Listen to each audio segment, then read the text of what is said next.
Episode 80 of the Offside Show. Welcome back to another week with the boys. My name is Danny. We have Eliota, Tama, and Junior. How are we, gentlemen? Great. Good. Oh, great. Great. Good. Everyone's good.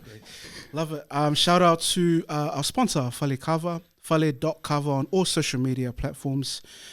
You can buy your favorite locally brewed kava here, and also you can buy physical bottles at the Fale Dojo in Otahu and also at the Mangele Town Centre. Sending big love to our toko Tox Fale as well. You can go to a social media page and see what he's been up to. He's been competing in the New Japan Pro Wrestling, body slamming people through tables. Lots to get into today.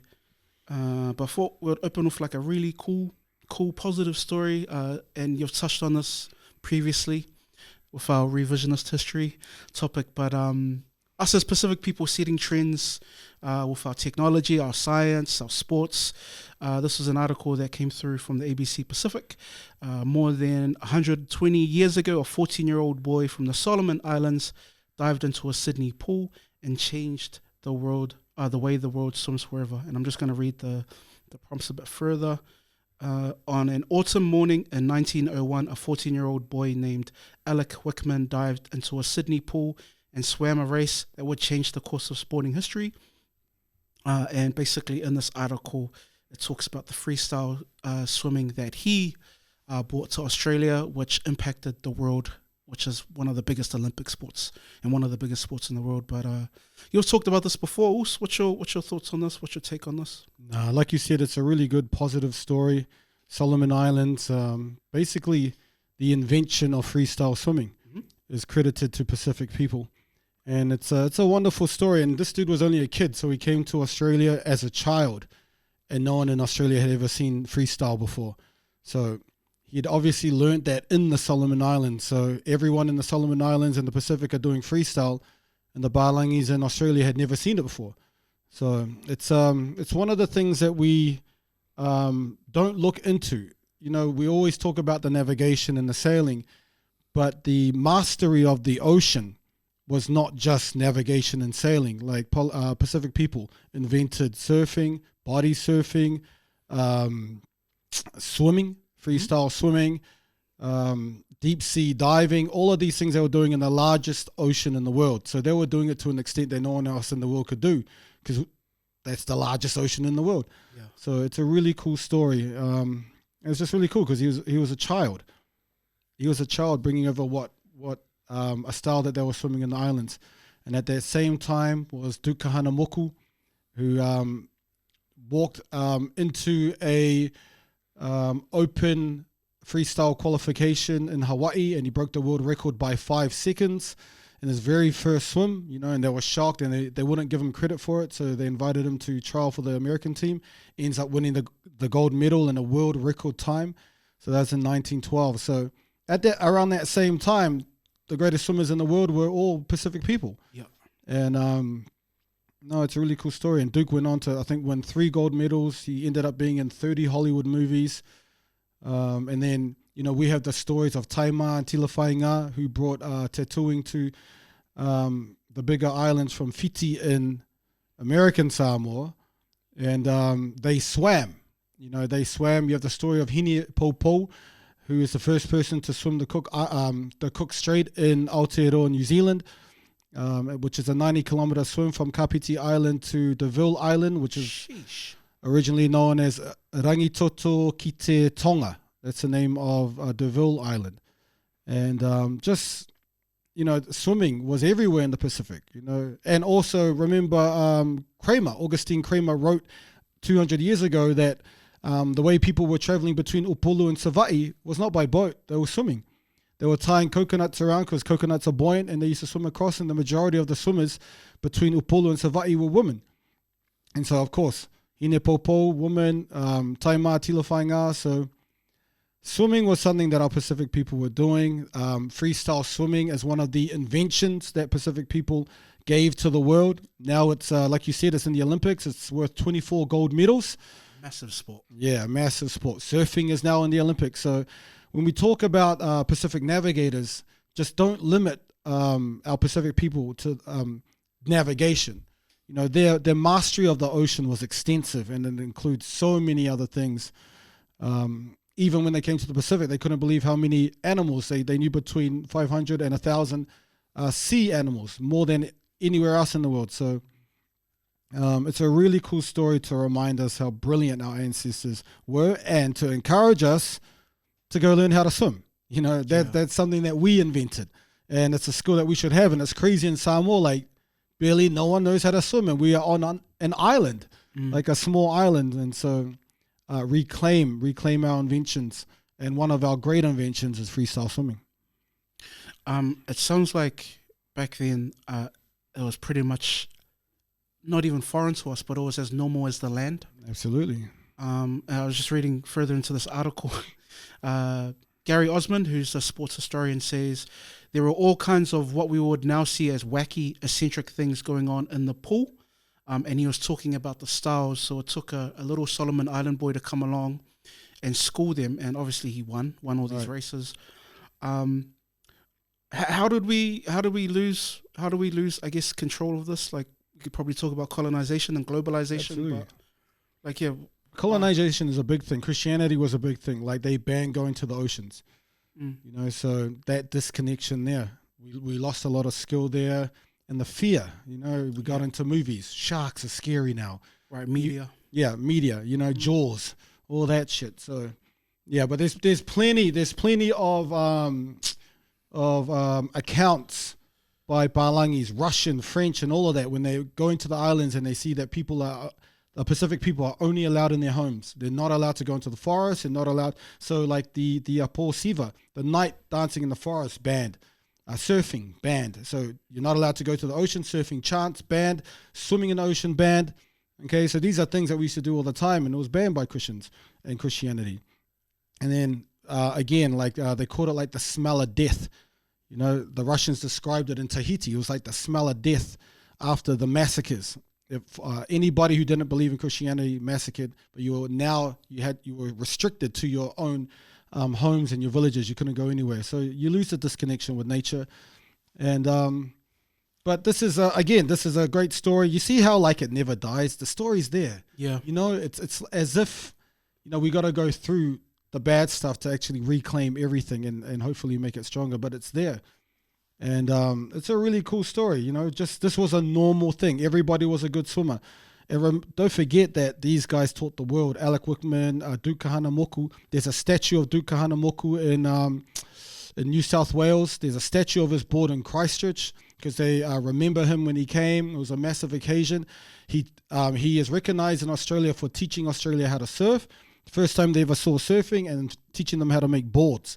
So they're learning how to swim from Alick Wickham. Alick Wickham, is also credited with being the first to body surf, and he also held the world record for the biggest dive. I think it was 60 meters or something, but that was pretty dangerous. He said he injured a lot in his body. But these guys taught the world. When Duke Kahanamoku won gold medal in 1912, he got a silver medal in the relay.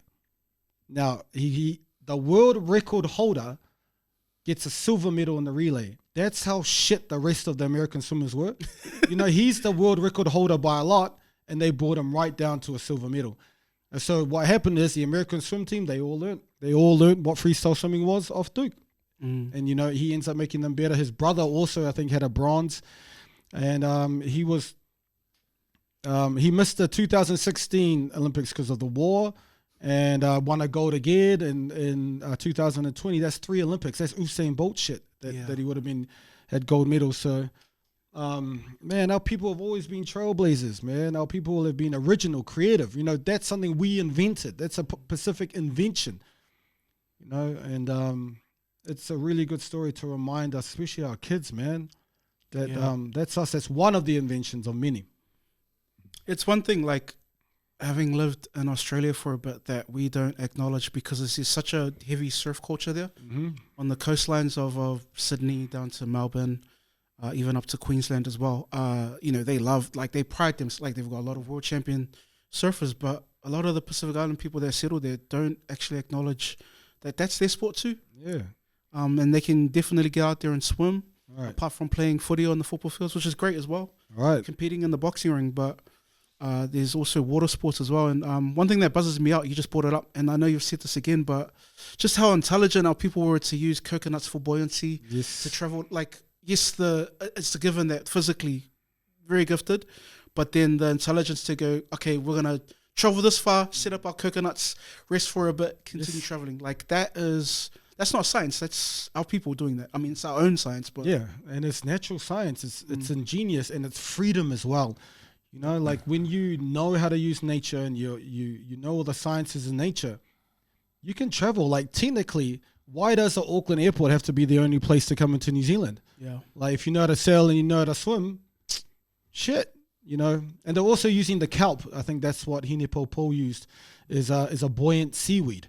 You know, so she was using that as well. So yeah, like you said, the intelligence, and that's science. You know, that's nature. But you know, you have to have a connection with nature to understand that. And unfortunately, a lot of us are living lives where we're hardly out there. You know, and we're hardly doing that stuff. But it's there. You know, I feel like that's the original sin is to detach us from nature. Like, whether it's food, you know, our natural things, but. No, it's a really cool story. Solomon Islands as well. You know, we always say Polynesia. Solomon Islands is Melanesia. And yet you see the Solomon Islands had the same freestyle stroke as Dukahanamoku in Hawaii. Yeah. And then you go back to Taimātila Whainga in Samoa, to Hinepopo in Aotearoa, New Zealand. It's all over the Pacific how people are doing this. You know, shared, the shared history, the shared knowledge, the shared scientific wisdom. And it's something that we need to reclaim as well. It's a life-saving skill to have, you know. And of course it makes sense. The greatest navigators in the world, imagine being that and you can't swim.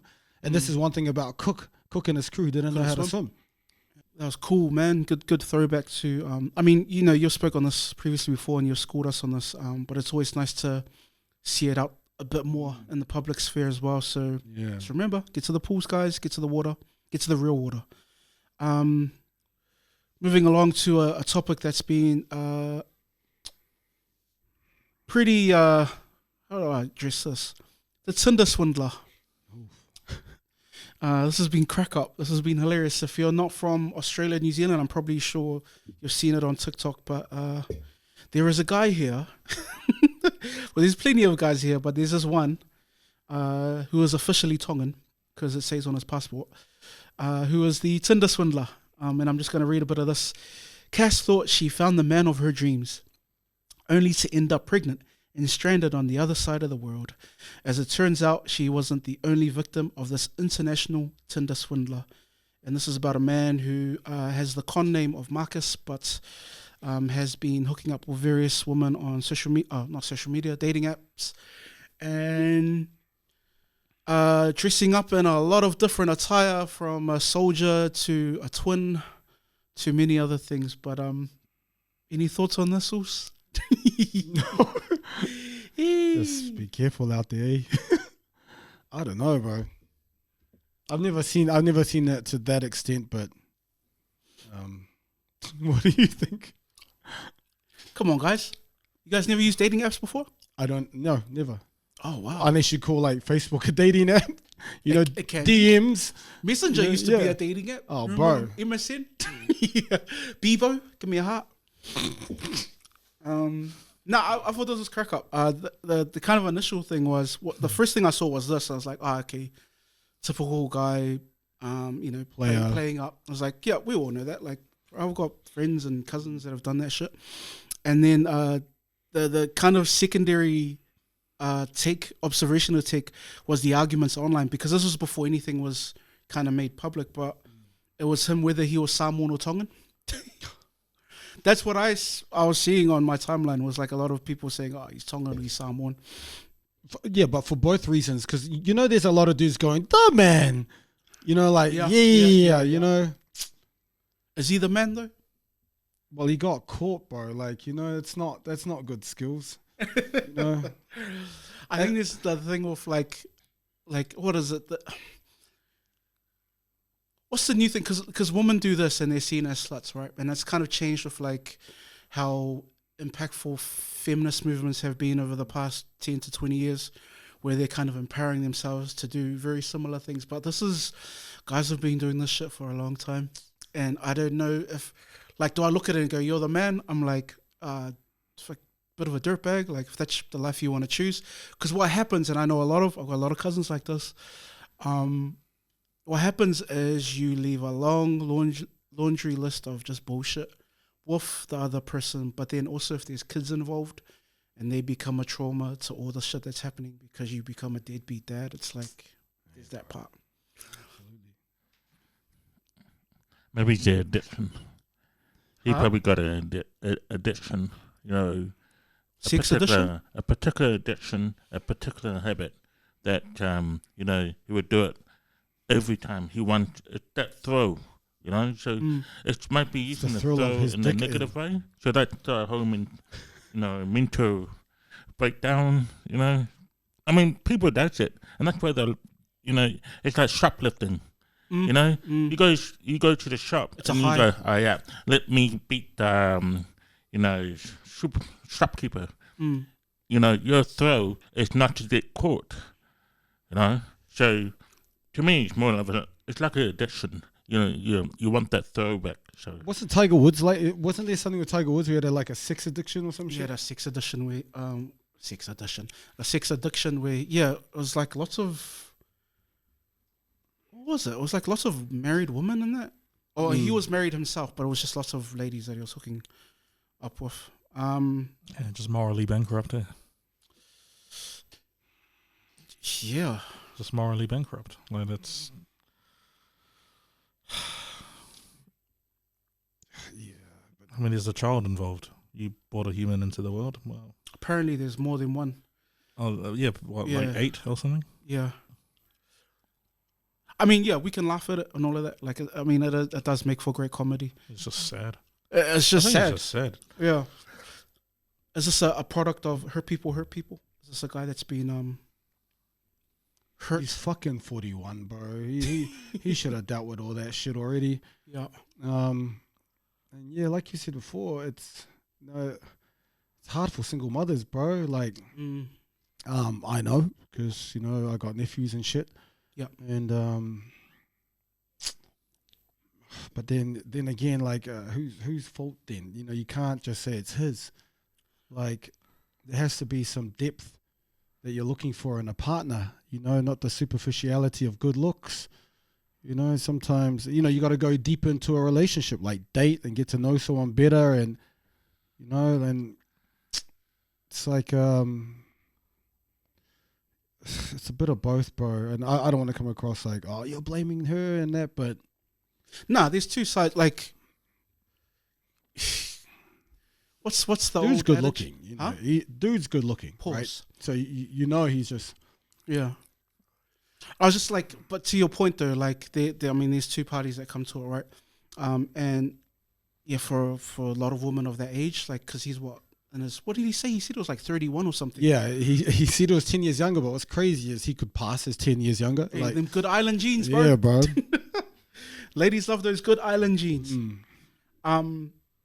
Yeah, I think to your point, Junior, what you're talking about, like, there's the addictive kind of part to the high, and it's different in different capacities. Like, there's a part of it too. Like, I watched this little TikTok video where he was getting interviewed by a Samoan woman, and you could kind of tell he was lying, and that speaks more to narcissism than, I guess, any type of hereditary issues. Like, it's just, I don't know, it just felt like very narcissistic. But to your point as well, like, but in terms of like the women in our family, like, how do we help them to, or even anybody, like, how do you pick up a narcissist? Like, how do you know, how do you protect yourselves? Dudes could be really charming, have all their game locked in, it's, what's the lesson to learn from this, Yeah, I mean, there's the funny lesson where it's crack up and stupid, but then there's the sad part where, again, women and children are involved. You've never done dating apps before? I've never done dating app. Good on Just you. DMs, bro. Just DMs. DMs are dangerous too, bro. So yeah, you go through, start deleting them. Like, what the hell? How was I saying that for? Now the dating app thing is like, because we see a lot more of our people moving into this space, but not just our people, where society is at, where it's like, it's before these were things, you would go to the nightclub or you would be at work, or places where it's a bit more communal. Whereas I feel like there's this kind of detachment from actual human, like you're saying, like trying to find the depth in someone, you need to sit, like you need to be with them, be present. You gotta be with them. When you're just swiping on an app all the time, and there's so much you can hide, especially if you're like this guy, right? Like you'll be with him. He'd move into your house after 2 days, like, according to one of the ladies. Yeah. And but see, I mean, that's what, again, like that's maybe her fault. Like, not to kind of pass blame on the woman, but you know, some people just want to be loved and want to be connected, and they feel like that instant thing happens. And some dudes know that that's what they want. And that's where the narcissism comes up, where he's able to do this. He's able to manipulate and exploit that thing that she wants, and he knows he can give that superficiality to her, and then also go to Dubai and bro, what was he, a civil engineer? Yeah, and a former army sergeant, and right, and that bit where he like panned the camera to the tallest building and goes, my office is there. Fuck, that should have been like, come on, man. Oh. Nah, what got me was when he said he was a twin. And he was sitting on the couch, and you could clearly see the split in the image. There were 2 splits. So you got your curtains here, and this little piece of curtain in the middle. And he's wearing different clothes with the same tattoos. I'm like, Sulio. Marlo Marcus. Oh, his levels. Hey, this dude's like on another level, man. But yeah, funny talking point, and we can finally lay it to rest that he is Tongan. Love my tokos out there. Moving right along. This has been an interesting one, and it's made a lot of news here in Aotearoa. But he is the kuia who's had her elderly Maori woman who's had her image used on a anti-Maori billboard, and she's very clearly Maori and proud of it. And it's interesting for me that works in the kind of creative sphere where you're dealing with photographers, you're dealing with rights holders, copyright holders, and essentially what's happened is there's a photo of her taken by a professional photographer. He's uploaded it to Shutterstock, I believe, which means anyone around the world can purchase it, and it's upwards to like $500 to $1,500 depending on the campaign. And unfortunately for her and her family, her face is being plastered all across New Zealand with this very demoralizing message, and her kids, her mokopuna, were the first one to latch onto it. And yeah, it's man, I'm in kind of 2 spaces about this because I work in the arts and I've purchased imagery, but this makes me think about the stuff that I've worked on and whether I'm doing the right thing. Like there's a moral thing, and then you have to factor in AI and a lot of the applications we use without anyone's knowledge capture imagery of people and use it for the AI interfacing as well. So, but your thoughts when you heard about this, bro? My thoughts are the racists are getting really cunning with their messaging, because this was a Maori woman, the image of a Maori woman with the words, "My mana doesn't need a mandate, vote no to Maori wards." So someone the Hobson's pledge have gone and thought of the idea, why don't we get a Maori to hate Maori? You know, why don't we get a face on there, get the Maori to actually say no to something that benefits Maori? So they've gone looking for it. You're right, bro. You know, and the ACT Party just a couple of months ago got into shit when they used AI to generate a Maori-looking family to show that they support ACT. And ACT is the most anti-Maori political organization in this country, you know, who are leading the charge and getting rid of the treaty and everything and don't want Aotearoa to be called Aotearoa. So they've gone, ACT Party went and got, used AI to put a Maori family to support ACT. Now we've got Hobson's pledge have went and deliberately looked for a Maori face to say no to Maori wards. Like, these guys are moving differently now. No longer are they putting these white faces up on billboards questioning Maori. Now they're using Maori images to question Maori. They're using Maori images to reject Maori. This is a whole new angle that they've taken. And it's so cunning. It's so manipulative. It's so cowardly.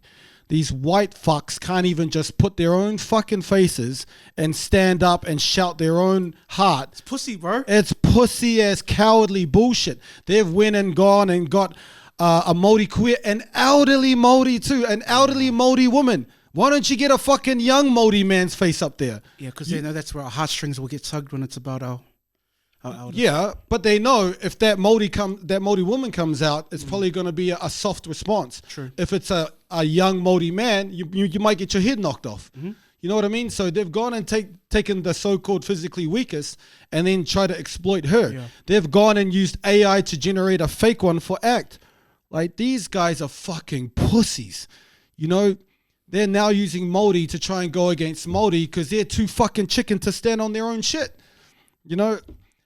But this is the angle that they're going for. It's so devious. How about we show everyone that they hate themselves? And that's the angle they've taken. Now, Hobson's pledge is what? That's Don Brash, right? I just read this. He's the leader. He's the leader, right? Give us a rundown on Don Brash, bro, for the people that don't know. Nah, I think... because he was almost 20 years ago. He was 20 years ago. He's kind of like left the political sphere in some cases, but then he's still got these initiatives that are very racist. Right. He was seen as a racist piece of shit 20 years ago. He came out anti-Maori, all of that stuff. He's sort of trying to balance it out now, I reckon. Yeah. He's trying to appear like he sort of cares a little bit because he's sort of... I don't know if he apologizes, but he was like, oh, you know, we feel bad. We should have got, or something like that. He came out like he felt bad, and they took the billboards down. We bought the photograph from a regular photographer supplier, and we assumed therefore that we had the rights to use it. We understand that the woman concerned is upset about the fact, and we're doing our best to contact her. And of course, we'll apologize for her. They're not trying their best to contact her. No, and it's a lot of shit. The company who owns it is called Lumo Company Limited or something, and that's owned by Lumo Group, and it's really weird. And they're owned by these three companies who are the directors of the original Lumo. It's really weird, but the billboards that are put up, they've actually been in trouble for quite a lot of things, especially they're quite controversial. Yeah, they're controversial, but that's billboards, right? They try to get the attention. Yep. You know, and they had stuff on men's health, but it was showing like an image of a woman's vagina. Yeah, and kind of shock value. Yeah, shock value. And the directors are actually big ACT and national supporters. Right, so Peter Coley and Keely Tillotson is the Lumo Group leaders. Oh, nah, it's Phil. So I went on the company's. There's a company's office, and you can go see the shareholders and the directors of every company. Right. And one is Phil Clemasshole. So you go on his page. His page is still open, the dumbass, so you can go through. It's interesting because I got to his page because he had made a comment about a vessel, but now it's deleted. So anyway, I got to his page. You can look at it. He's just hard out national and ACT. Yep. And so that billboard company is obviously just pro-ACT and all of that shit. So you can see that there was no intention to get anyone's consent. You know, they're just looking for a pro-ACT angle, pro-national angle. And, and also part of that is it Jordan Williams? Like this dude in Taxpayers Union. But yeah, it's like they're moving differently now. You know, their whole national and ACT. And they're trying to sort of hide behind using fake AI images of Māori or Māori images of people without their consent. And they know the power in let's get Māori to dog Māori. It's like, I'm trying to find like, I guess the kind of silver lining in this in regards to like to find an image like that, like they struck gold with the messaging that they were trying to push. But you can go on Getty's, you can go on Shutterstock, and you'll find many pictures of children, Pacific children, Māori women. And I guess the learning here is make sure you properly clear these images with whoever it is that is taking it. It's contentious mainly because I work in the space and I've been privy to use other people's images by copyrighted license, bought licenses. So I don't know, it just makes me feel bad about like, you know, going forward with these type of things, especially when it hurts people. And it must be more common than that, especially now with social media and how free, like the images I use for our titles, I just grabbed them off Google and we never get bingied for any of it. Yeah, but, you know, it's angles. You know, it's one thing to use an image and then it's context. Yeah. You know, so they took a Māori image to bash, you know, to go against Māori. Yeah. You know, it's all the context and how you use it. If it was one celebrating Māori, I don't think there would be a problem. Yeah. But they've deliberately tried to manipulate and use the image in a particular angle.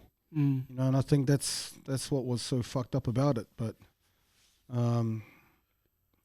that's them though, man. That's them. Like, they're getting really cunning.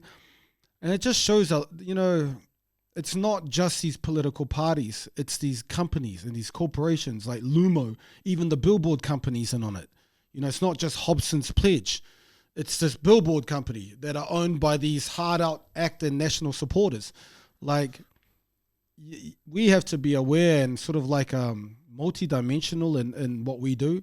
Maybe we can just... And now you see their standard. Like, they are using AI to make... bullshit. They are using people's pictures without their consent. Well, that means we can use a photo of Seymour without his consent. You know, we can use one of Brash without his consent. And then put up billboards as well. Like with the target. You know, remember the target and Don Brash's, you know, there's a target that went like this and it was aimed right at his head, but then they went to a toilet flush. You know? Like, is that one of the original memes? Yeah, hard out. True. Screenshot that. I'll screenshot it and put it up. Like, man, like we gotta be multi-dimensional in our approach as well. Like, they're using fucking billboards. Yeah, I mean, it's good that she voiced it, her family voiced it, and now it's been taken down. And it's, I mean, we're talking about it, so we are now kind of privy. Well, we are privy to this behavior. Yeah, so love to Ellen Tamati and her family, and good job on you guys for fighting back on this. And standing up. On the other side of things, someone who's using their body to, I wouldn't say provoke, but just show pride, is Katelyn Vaha'akolo and her land back tattoo. You dropped this in the group chat. Also, was your kind of take on this? Katelyn is Black Fern, one of the most popular rugby players on the planet. Very successful. She's all over that TV ads. She's a big name down under in the sporting world as well. But your thoughts on this, bro? Land back right on the palm. Yeah, land back. But she was saying that she was getting kickback as well, eh? From the union? No, from, you know, comment section. Stuff them. But also, I think didn't she say something in that video about, like, she can have it so long as she didn't talk about it or something? Do you want me to play it? Yeah. Let me bring it up. Katelyn also wears her identity with pride, etched in ink across her skin. But one tattoo has sparked a negative response from a handful of online critics.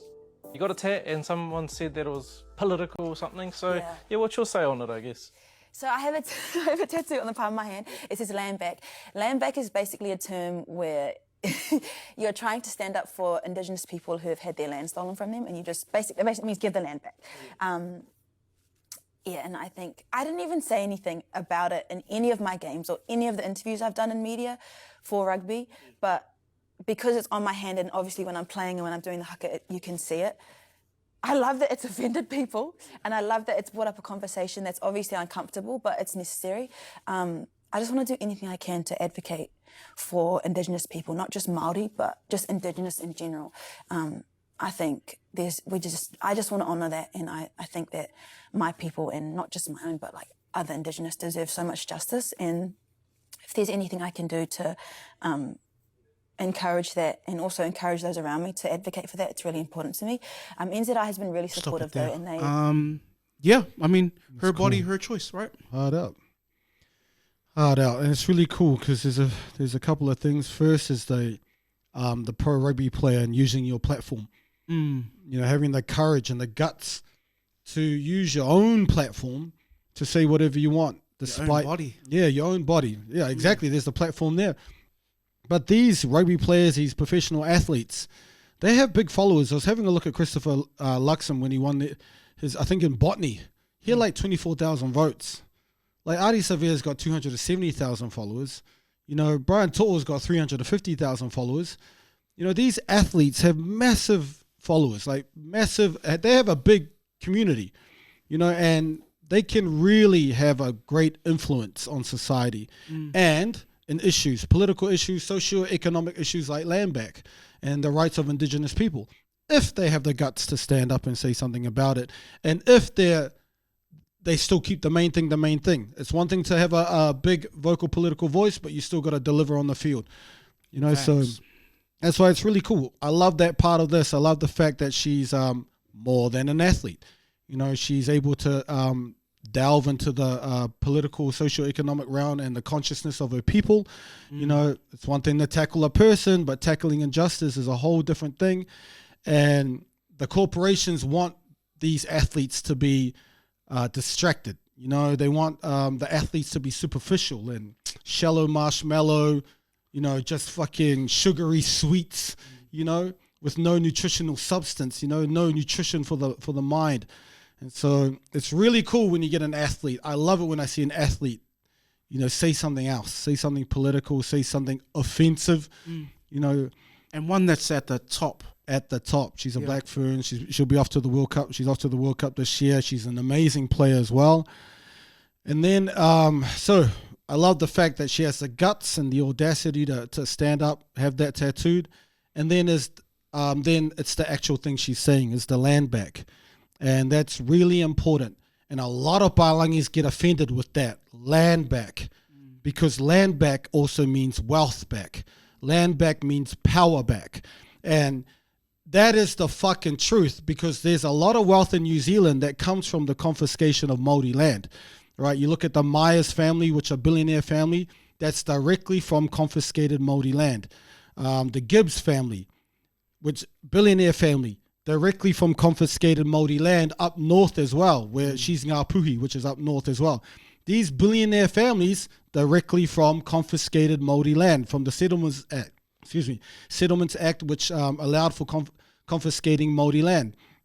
You know, at the time, the premier, the leader of New Zealand, who passed the Settlements Act in 1873, I think, where the government were allowed to confiscate Māori land.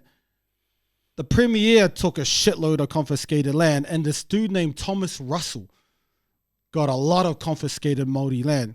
Now, Thomas Russell is the dude who started up Bank of New Zealand. So Bank of New Zealand was started using fucking confiscated Māori land. Right now, think about it. You've just confiscated and stolen Māori land, right? And then you go set up your fucking Bank of New Zealand. Do you think Bank of New Zealand is going to serve the interests of the Māori who just confiscated the land? No. So right there you get an idea that these banks weren't set up for anything else but to steal Māori land and to entrench Māori land in poverty and in the inability to gain capital. That's the origins of the Bank of New Zealand, is a confiscation of Māori land. It's fucking crazy. So I love the fact that she's bringing this up, because it made me go have a look at some shit at the wealth that stems from the confiscation of Māori land. And you can see why these fucking colonizers are so scared, right? Because Māori land back means all that fucking wealth back. These Palangis have built their fucking systems and their wealth off confiscated Māori land, stolen Māori land. And if they be forced to give it back, fuck. What the fuck are they going to have to stand on? And then the flip side, their wealth is from stolen Māori land.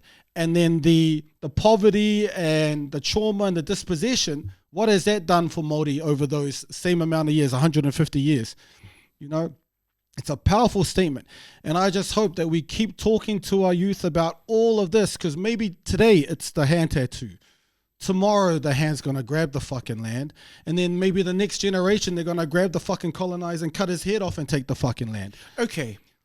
No, but seriously, like it's a start. It's a start of being aware, like planting the seed. Yeah, and to look at these fucking motherfuckers and the wealth they sit on directly from stealing Māori land.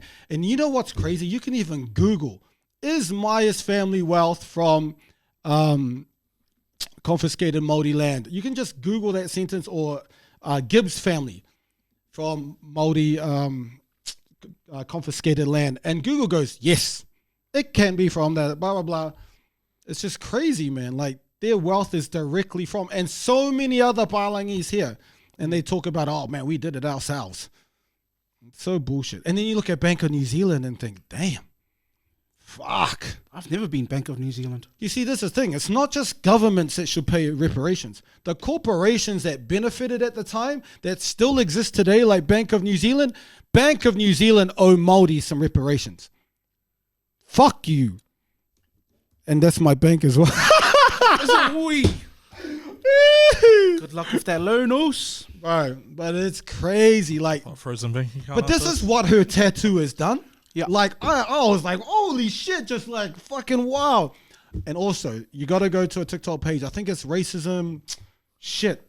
Like, they go on about the Myers family. It's a racism page. So, bro, like, that's how powerful that one tattoo, that one athlete who dared to fucking say something, show something, be something about herself, has now got us a podcast talking about the wealth that's coming out of the wealth that was built from stolen Māori land. And there's going to be thousands of other people who hear this, right? So that's all come from her, you know? So that's why it's so important for these athletes to say something, you know, or to just a sentence. Her one was like 2 words, land back.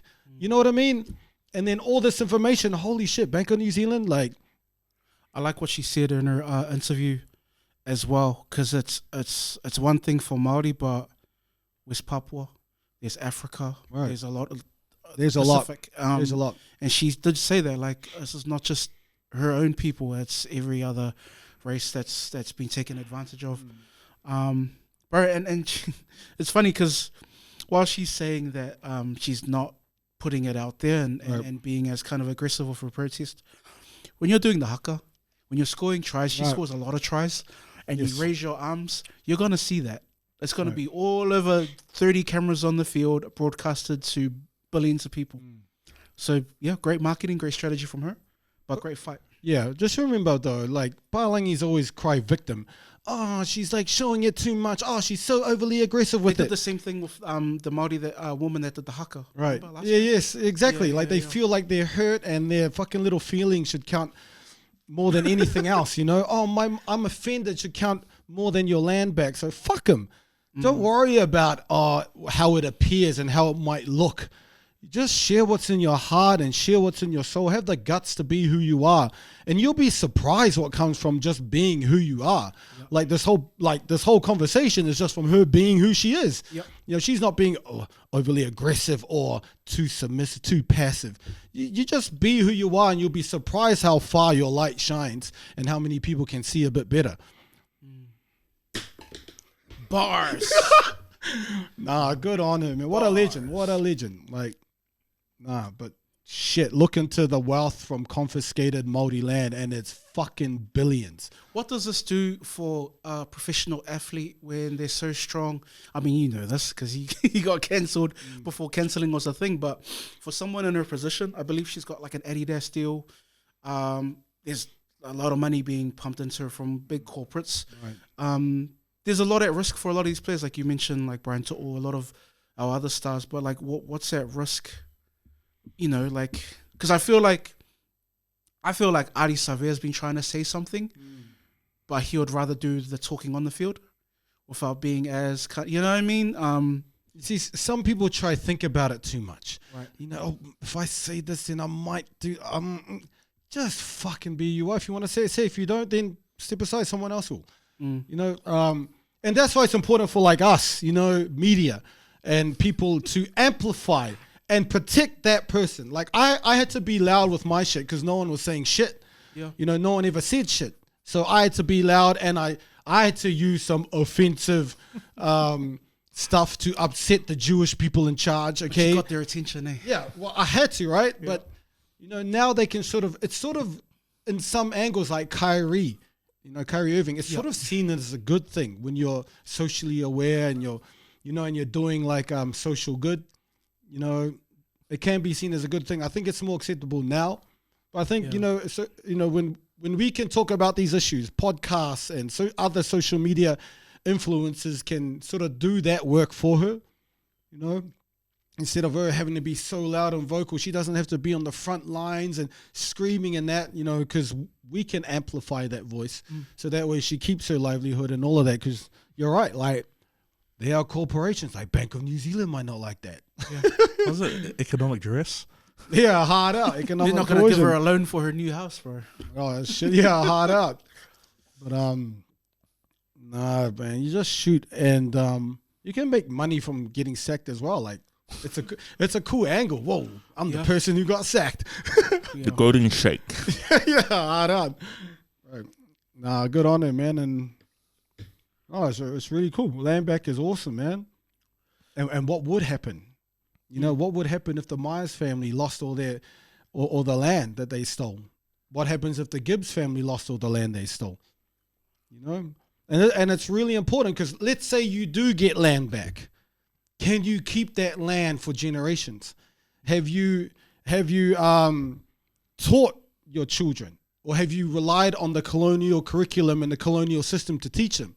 Like, have you told them about what colonizers can do to steal land, from laws to finance? Like, there's land back, and then there's keep land, and there's heaps of shit to it. Like, that's why it's so important. I always say, man, every generation got to fight for their own freedom. So that's the second tattoo. Yeah. Keep land. And entrench land, and entrench it. They've made laws to make sure they don't never lose it. So New Zealand.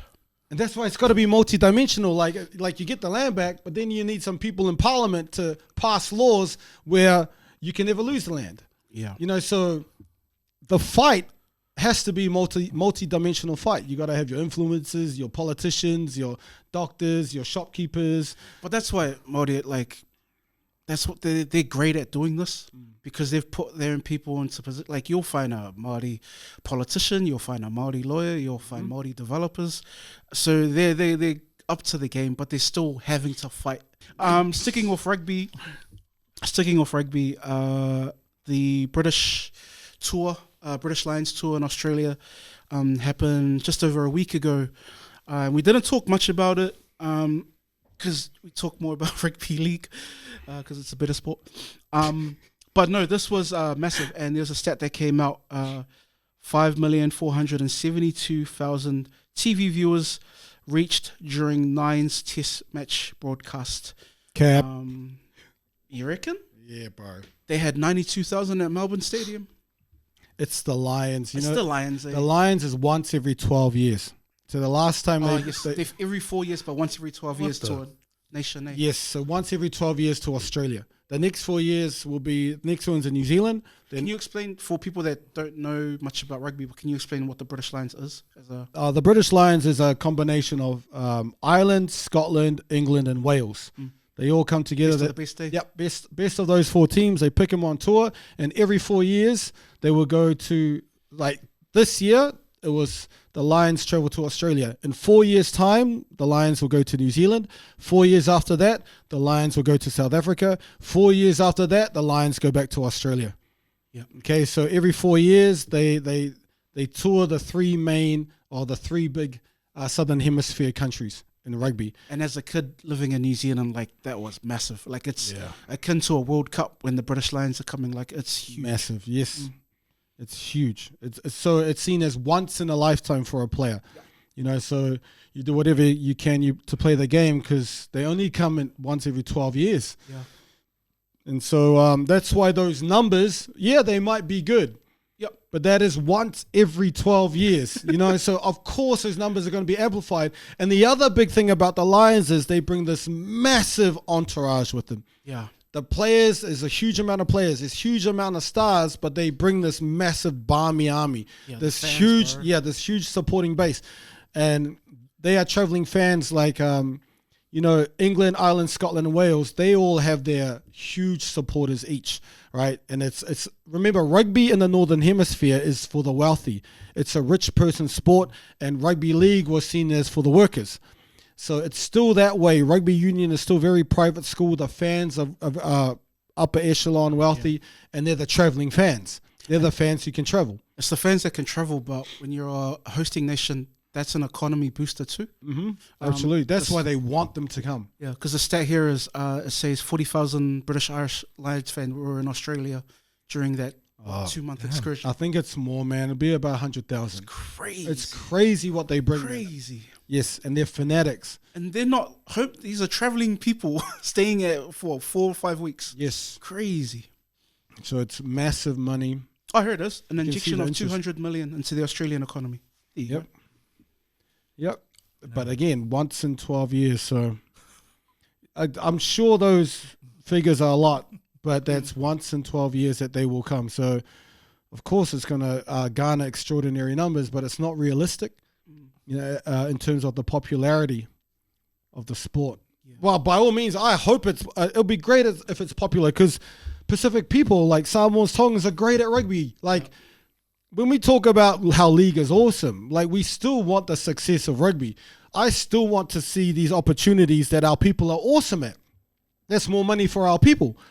So, I would love for it to be 5 million, views every fucking year with Super Rugby and what's the other one? The Pacific Cup they do with the All Blacks in Argentina, but it's not the case. But hey, you never know where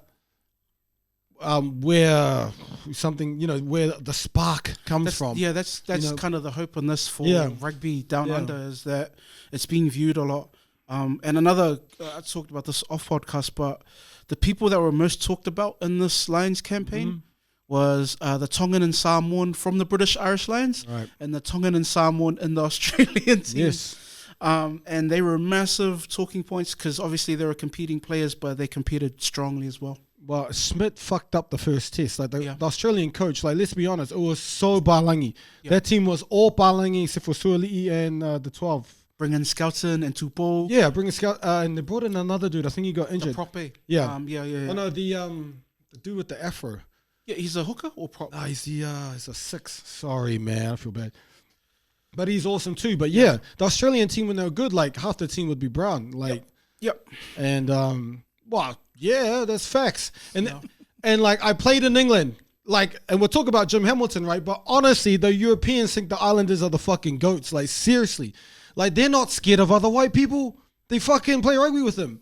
They fucking drop their nuts when they see big Islanders, man. I know this for a fact. Every team wants Islanders. Yeah, thanks, Henry Tuilangi. Hard out. For sitting there. Hard out. Fuck, I get over there and they want me to run like a crash. I don't do crashes, bro. Fuck. But that's what they think we are. Like, these big fucking massive dudes they're scared of.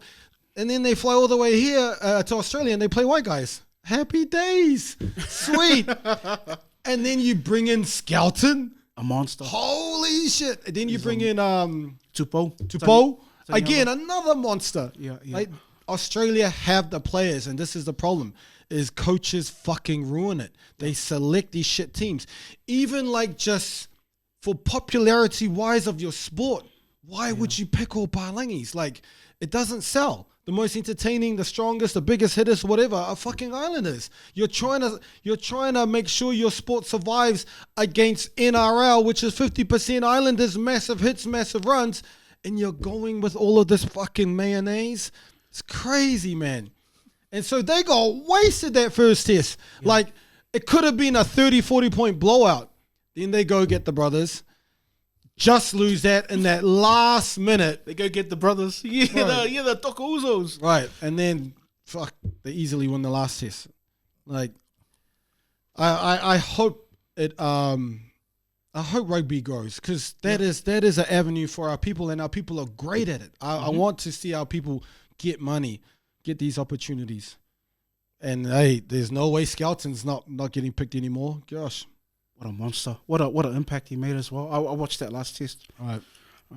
Absolute beast. But yeah, I'm with you on that. Like, we kind of throw our jabs at rugby, but it is kind of our home sport, not just in New Zealand, but in Samoa. Still massive. Fiji, Tonga. It's still a big part of our culture as well. Yeah, and Malu, like my kid asked me, what countries have you been to? And I just went off like Singapore, Japan. Because of rugby? Yeah, Papua New Guinea. And I went on for ages, like 30 countries. And I was like, you know what? They were all for a game. Thailand. Every place I went to was for a rugby game, like France, Rome. And I was like, shit, rugby, you know, can give someone else these opportunities. And, you know, I do hope it flies and succeeds. You know, so we talk about league, but, you know, we want anything for our people, all opportunities. Speaking of the your former teammate, this was a message that we got on Instagram from the Uso Kioni, who says, "Good day. To those creative minds associated with the OFFSIDE podcast, which is us, I would like to bring your attention to recent comments made by a former rugby player turned pundit Jim Hamilton about Polynesian players." And so I'm going to play a link, but he basically says, in this clip from the Rugby Pod, a weekly rugby podcast with nearly 100,000 subscribers, Hamilton insinuates that poly rugby players only play at 50% unless drunk, angry, or in a new contract window. So I'm going to play this clip. Right. I'll give you a little bit of insight into Polynesian mindset for our listeners, right? These lads are generally playing at 50% of probably what they can play at, right? And then the funny saying goes that what if they have a beer? They get physical, right? Or if they're out of contract. They're the best players in the world. Or if something really pisses them off, they go to another level. I'm telling you now, Big Willie. Stop it there.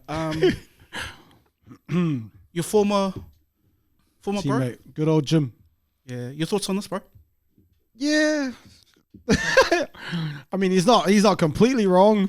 Yeah. What is this though? Like I get the angst towards the comments, but I also understand his take on it. Because, bro, I grew up in Central Auckland. The guy was Sonny Bull, but there were like 5 others like him, and probably if not better than him. Right. And you know, one liked drugs, the other liked women, the other liked not training, but Sonny Bull liked training. And he ended up. If you pissed them off in the game, if you pissed them off in the game, would they play good? Oh, they would fuck everyone up. Yeah, for sure, bro. for sure. Honestly, bro, it does go to another level. And there were Samoan, Tongan, Cook Island, like all islanders. Yeah, I think Jim was meaning that, like he said, like the Polynesians appear to be playing at 50%. I think that's what he was trying to get, and then he added in the other 3 as a joke. Just as a joke. As a joke. Yeah. And like, I think he's right. Like we used to joke in games, and I told you this story before. Hey, like when my first game in Bath, like Steve Borthwick, captain of England, Danny Grucock, and we're all around in the huddle. Yo, Grucock. And we're all in the huddle. Like Lee Mears, if you look up, these are the England players. Yeah, they were. Team. Yep. Yeah. And British Lions. Lions captain. Yep. And we're in the huddle, and you gotta go out there and fuck them up. Don't ever let them come to our fucking home and do this shit. We're fucking telling. And bro, I was like, what the fuck is this shit? I was like, I'd never heard this before, because in New Zealand, it's just like, guys, you know, like, hey, make sure we do our job. Hey, you gotta watch that left side, man. Those guys are good down there. But it was like a Braveheart fucking movie, man. Right. Like, dudes started headbutting each other. Guy vomits in the middle of the shed. Like, what the fuck is this shit? Yeah. So to them, when we're like, ha, yeah, hey, the missed a tackle, ha. Playing around. Yeah, like they think we're not locked in. Right. You know? And so it appears. Are we locked in though? Not like them, like that psycho shit. And it was like Braveheart. Honestly, the every game was a Braveheart speech, you know, questioning your soul, and you know, I never let the enemy, you know, we're gonna bleed and die for our team. Did they have a haka? Oh, bro, that's what it was. It's like, nah! Oh, what the fuck? So yeah, I think to them it appears that we're playing at 50. Because for me, I wasn't like that. And I know being in Auckland with a lot of dudes who ended up going over there, none of our speeches were like that. Even Manu Samoa speeches weren't like that. Yeah. But that's what they do. And then he makes a comment about, if we're angry, I think so. When we're angry, we go to another level because they're trying to back that shit up. Or, you want to play like that? All right, we'll play like that. Yeah. But I don't know about the drinking one. Like, no one's going to play drunk because you fucking jeopardize your contract, man. You know, like everything's slower. Like there were a couple of times I got pissed the night before, but I'm not gonna drink before. There's something in it though, eh? Like with as a observer on the sidelines, He's never competed at any type of level, but it's like you see, so like in sports right now, there's so many great Pacific athletes, but I always think about how greater we can be, and there's a lot of kind of surrounding issues with this person, but with David Tua, I always thought he was just too nice. And the one fight where I saw him actually turn it on, like the only fight that I ever saw him angry, was against Shane Cameron. Yeah, and we saw what happened. Yeah, but with David Tua, I had a talk with him, and I asked him if the McDonald's shit was true at the Olympics, because McDonald's is free for them at the Olympics. And is it true that you kept going to like get Big Macs and shit? He was like, yeah, bro. Right. And it's stuff like that. Right. So when I went over there, like, fuck, bro, like they do the whole 2-hour stretches before trainings. You know, I can't eat that, or I have this in portions. Like, they're full on professional. Locked in. But for us, nah, like. Do we rely too much on our natural ability, you reckon? Because it sounds like when you're explaining the English guys, they're trying to psych themselves up to almost compensate for, I don't know, because for Islanders it's like, oh yeah, sweet, are we going to fight today? Yeah, all good. Yeah. Oh sweet, are we going to play rugby? Yeah, all good. Cool. But for them, it seems like they need to get into a zone where for Islanders it's like, bro, we're just going to play sport. It's all good. Yeah, I don't know. I wish I was locked in like them though, to be honest. When I look back, like he's right. I never played to my potential, like never. You reckon? Yeah, absolutely. Like the sacrifices that I'll see them do. I could have done way more stretching. I could have done a lot less drinking. Are you just being hard on yourself, or no? I wish I do wish I was a bit more locked in. But I was always good at rugby. Like, you know, it just seemed like I was just always good at it. I didn't have to. You know what I mean? So, but for these guys, they had to. I don't know if they have to or not, but they are locked in, man. And you see that. You see that at the Rugby World Cups. You see that in the test matches. The intensity? Right. And they play good, consistently play good. We consistently don't. You know what I mean? So when you get to the higher levels, you start seeing that higher level mentality lock in. You know, and you start seeing the difference, you know. And that's why they always think, oh, the Lions are coming down, they're going to be ass. Bro, they only lost one game, literally the last game against Australia. They killed everybody. England they always dog the Northern Hemisphere. They always do well at World Cups. So, and we haven't been to a quarterfinal since 95. You know, so maybe there's something there, you know, in terms of intensity and being locked in, but it's hard being locked in when you ain't getting a fucking cent from sold out games and shit like that. There's other issues outside of the sport. And money wise, like I look back to what my coach said, like there's no way I'm paying you more than a Scottish player. I'm not paying you more than Alistair Strokic, you know. And I was like, well, fuck, okay, I'll sign. Like I didn't like the money that I was getting, but well, fuck, you know. And I don't know, maybe we just pay for the amount that they give us, and fuck, pay for the amount. Okay. Yeah.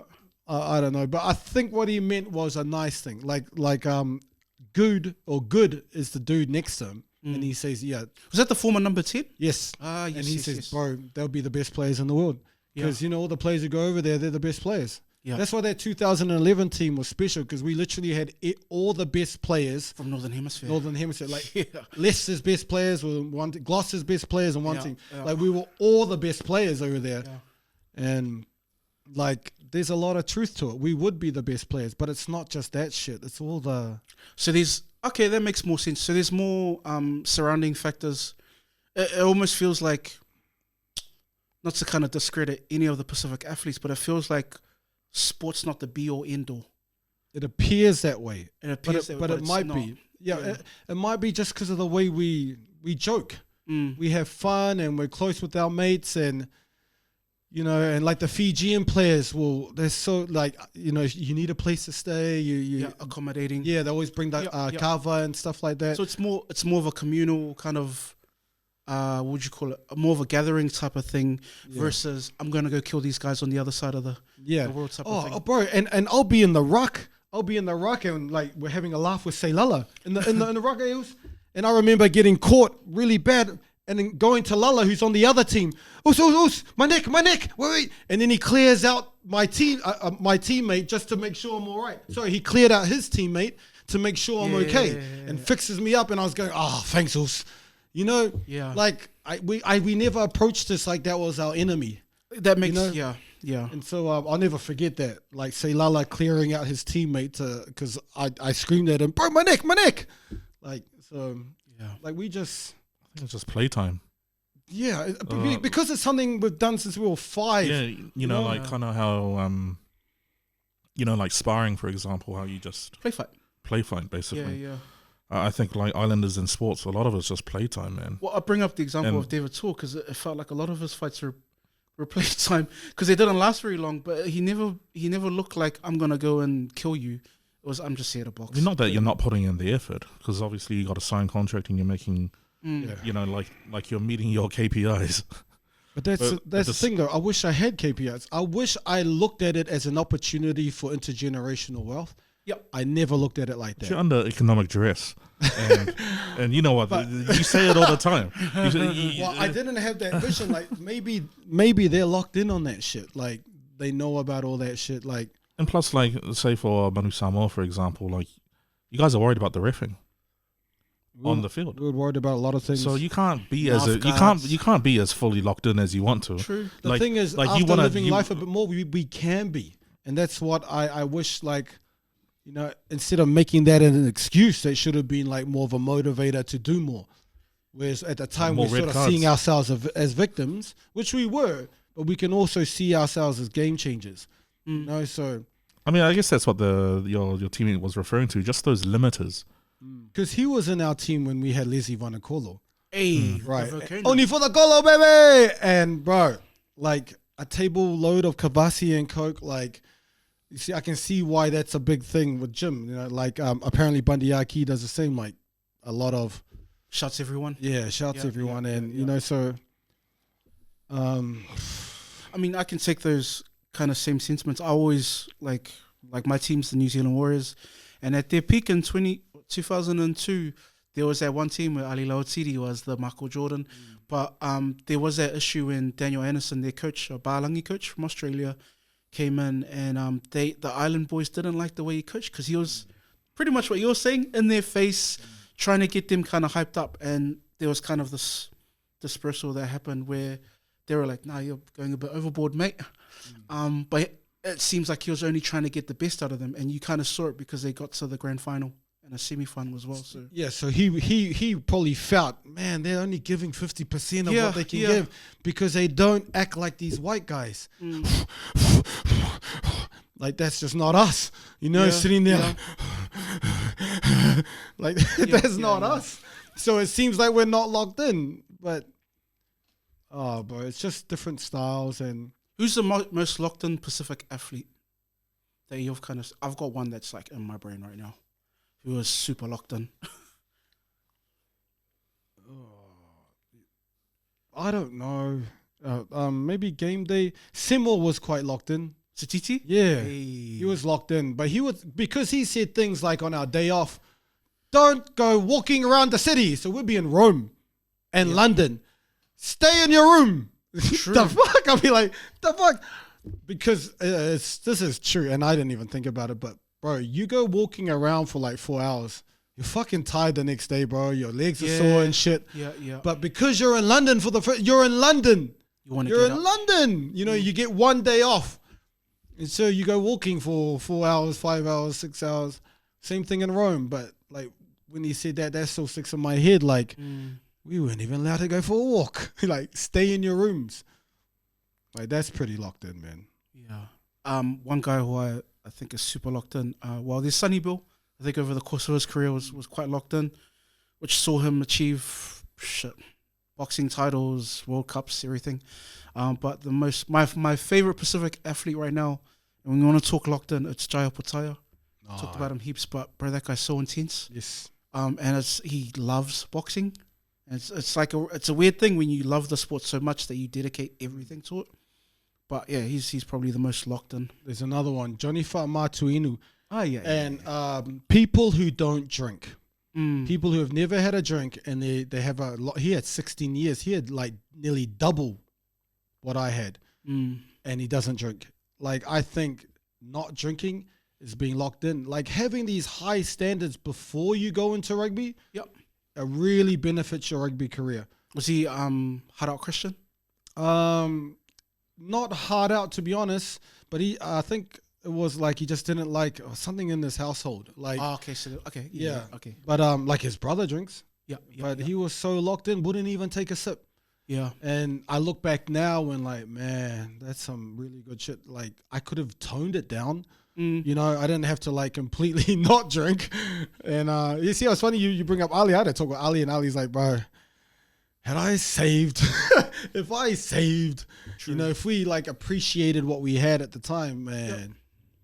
But anyway, yeah, good old Jim. Jim doesn't mean anything bad by that, I think. We'll switch over to rugby league in one of our final articles, but this is about the brown paper bag. And I don't know if you're familiar with this in your own sport, but this has been quite a prevalent thing in rugby league, to our knowledge, which has been made public. Basically what it is outside sponsors cheating the salary code that each sporting team has when you get other corporate affiliates or even some dodgy people when they chuck you just a lazy 50 grand to just stay with us for another year and we're not going to count it. The biggest kind of proponent of this is Melbourne Storm, I believe, 2009 grand final versus Manly, I believe it was the Eels. But the story of that was 3 of their highest paid players that should have been gone that year were offered yachts. One was offered a boat, a couple of cars, luxury cars. I think another was offered property as well to kind of stay outside of the salary cap that was given. So your thoughts on this, bro? This was brought to question by Elijah Taylor, who you can follow on his page, Footy Hacks. To be honest, I don't have any problem with dudes getting more money. You know, dudes getting their value. I would love for one day, like rugby league and rugby union, to have incomes comparable to the NFL. You know, Jordan Mailata, getting 60 mil, 80 mil, or, you know, like signing these deals because somebody believes he's worth it. Yeah. Fucking oath.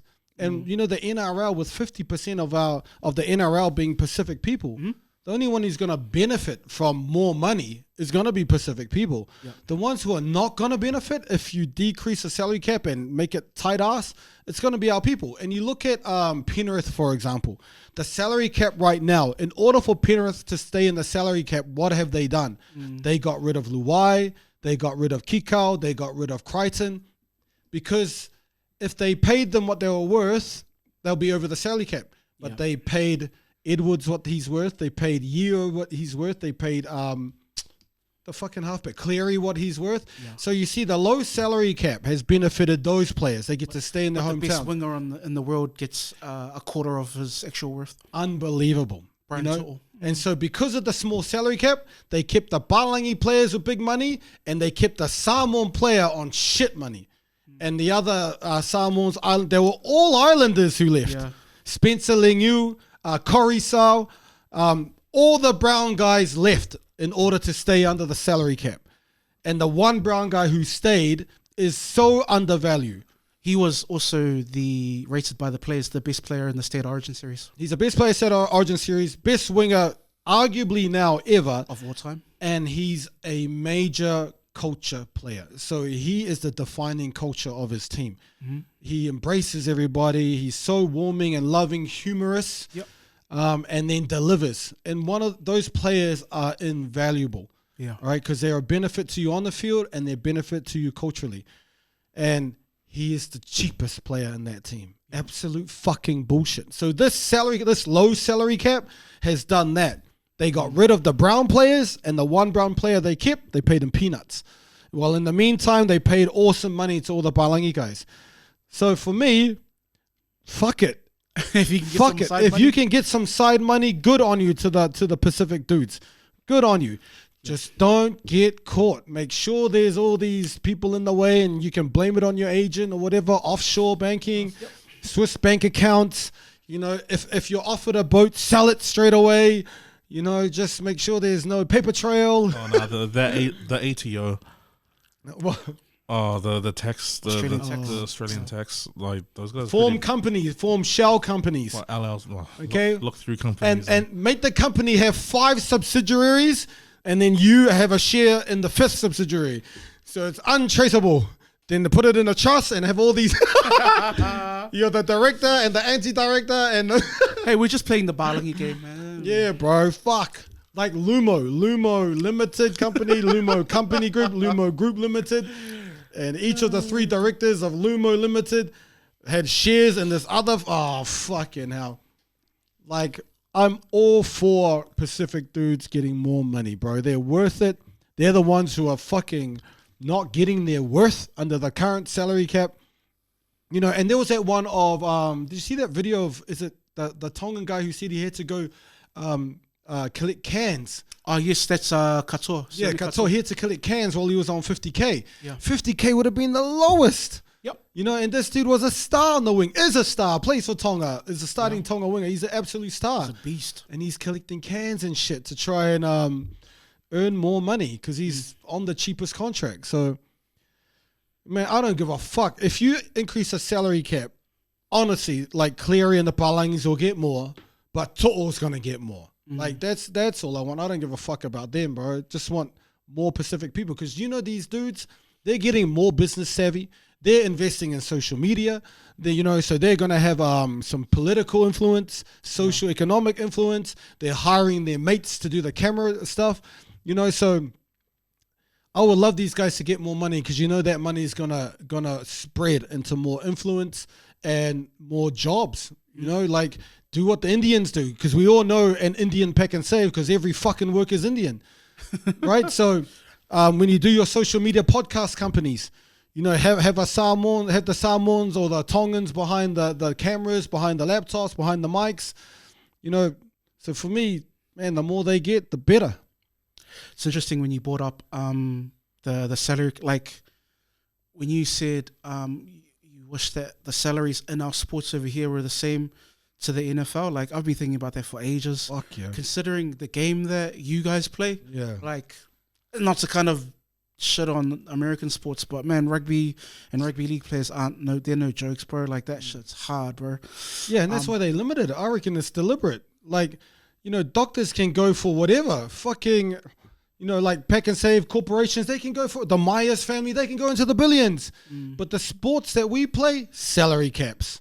Low salary caps. That's interesting too. You know, see in the cricket, they go to this Indian fucking thing where they bid for them. Yeah. Right? What is the IPL? IPL. Right, and they bid in the millions. And there's like 5 New Zealand cricketers who are worth 2 million or 1 point something up and 2 above 2 million. Like they can go on forever in all these other sports. And then there's these limited salary caps for the ones that we dominate. Yeah. Bullshit. I think, man, if someone thinks, man, that player's, I'll pay $10 million for you to play in my team. Well, fuck, they didn't pay the $10 million. I dropped this video in this link in our group chat, but Lucky Tussie, did you see that? It's the Samoan boy's probably just been playing gridiron for over about a year, but he is on a $2.9 million contract for 3 years. And he's probably just been involved in the sport in like 6 months. Damn. Or 6'6", 340 pounds of him. But getting paid more than Brian To'o. It's crazy. Crazy. Well, good on him though. Good on him, man. Absolutely. But these are the avenues for our people. That is us for another week, guys. Oh, lastly, are you gonna watch Chief of War? No, because I'm going to get an account. No, you can't. It's Apple. So yeah, I'm going to get an Apple account so I can share it with you and you can watch it. Would you like to watch it? But hey, look, just bear in mind that I don't watch anything. Hey. Yeah, this is just... You guys know I don't watch anything. Because something interesting came out. I was talking to one of my mates who was like a stunty on it, but like 80 or 90% of it is in Hawaiian. Yeah. Which I thought was pretty cool. But yeah, I'm going to check it out. I've heard nothing but great reviews. I only bring it up. I'm not a fan of Kamehameha, so... interesting. And what was that? The guy that played him actually said that too, eh? And then he changed it, eh? Yeah. At the start, I don't like that he killed thousands of our people. But now that I'm in it... Economic duress. Economic duress, bro. In the 1700s. That is us for another week, and we shall see you next week. Have a good week, guys.